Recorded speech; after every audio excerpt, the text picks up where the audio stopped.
প্রত্যেকটি ধর্মের মানুষ তার ধর্মকর্ম সে অত্যন্ত স্বস্তির সাথে পালন করে। আমার মসজিদ যদি পাহারা দেওয়ার প্রয়োজন না হয়, আরেকজনের মন্দির মঠ পাহারা দেওয়ার প্রশ্ন আসবে। আমরা এমন একটি দেশ চাই যে কোনো প্রতিষ্ঠানই কারো পাহারা দেওয়ার প্রয়োজন হবে না, মানুষের বিবেকই তাকে পাহারা দেবে। আমরা চেষ্টা করব নিজেরা দুর্নীতি জিরো এবং সকলের জন্য দুর্নীতি জিরো। আমরা বলেছি এই দেশে আমরা মেজরিটি মাইনরিটি একেবারেই মানি না। এটা বলে কিছু মানুষের উপর স্নায়ুর চাপ প্রয়োগ করা হয়। আমার মসজিদ যদি পাহারা দেওয়ার প্রয়োজন না হয়, আরেকজনের মন্দির মঠ পাহারা দেওয়ার প্রশ্ন আসবে কেন? আমরা এমন একটি দেশ চাই যে কোনো প্রতিষ্ঠানই কারো পাহারা দেওয়ার প্রয়োজন হবে না, মানুষের বিবেকই তাকে পাহারা দেবে। প্রত্যেকটি ধর্মের মানুষ তার ধর্মকর্ম সে অত্যন্ত স্বস্তির সাথে পালন করবে। ইসলাম কারো উপর জোর জবরদস্তি একেবারেই অনুমোদন দেয় না। লা ইকরাহা ফিদ্দীন, দিনে কোনো বাড়াবাড়ি চাপাচাপি চলবে না।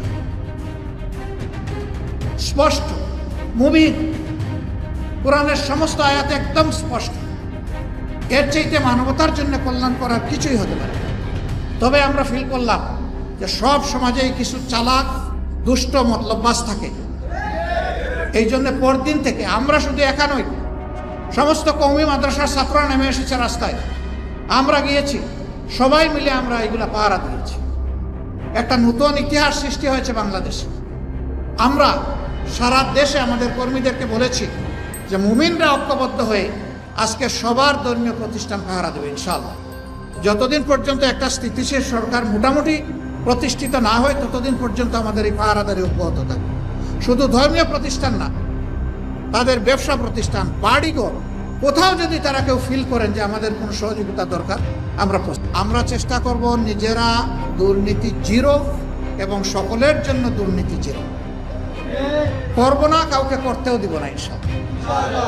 তাহলেই একটা দুর্নীতিমুক্ত বাংলাদেশ হবে। তবে এটা মনে রাখতে হবে, ড্রেইনের ময়লা পানি দিয়ে 24 বার ধুইলেও কিন্তু উজু একবার হবে না।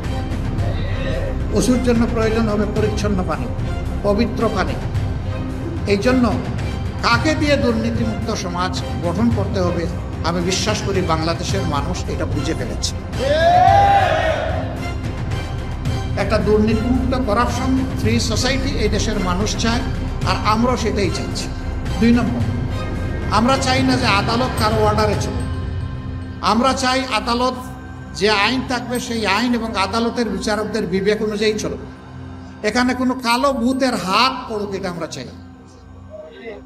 সত্যিকার অর্থে এই বিচার বিভাগ স্বাধীন থাকবে। এই জন্য স্বাধীন সেক্রেটারিয়েটও গঠন করতে হবে। 3 নম্বর, আমরা চাই না রাষ্ট্রের কোনো বাহিনী অথবা কোনো সেবক কোনো দলের হয়ে দলবাজি করে। আমরা ক্ষমতায় গেলে কাউকেই সুযোগ দেব না আমাদের হয়ে তেলবাজি দলবাজি করার কোনো সুযোগ দেব না। রাষ্ট্রের কর্মচারী হবেন রাষ্ট্রের সেবক, রাষ্ট্রের ট্যাক্সের পয়সায় তাদের সব কিছু চলে, আমারও অনেক কিছু। এই জন্য আমার যেমন দায়বদ্ধতা আছে, রাষ্ট্রের বাহিনীগুলোর বিশেষভাবে সেই দায়বদ্ধতা আছে। এই জায়গা থেকে তাদেরকে সরিয়ে বিপজ্জনক অবস্থায় নিয়ে জাতির মুখোমুখি দাঁড় করিয়ে দেওয়া হয়েছে। জাতি একদিকে যুদ্ধে, তারা আরেকদিকে যুদ্ধে। এই যুদ্ধ করে অনেকগুলো জীবন গিয়েছে। আমরা আরেকবার চাই না যে এই ধরনের একটা অবস্থা বাংলাদেশের সৃষ্টি, আমরা এটা হতে দেব। 4 নম্বর, আর্থিক সেক্টরে আমরা এখানে কোনো নেপোটিজম বা স্বজনপ্রীতি আমরা দেখতে চাই না, নিজেরাও করবো না এবং কাউকে করতে দেব।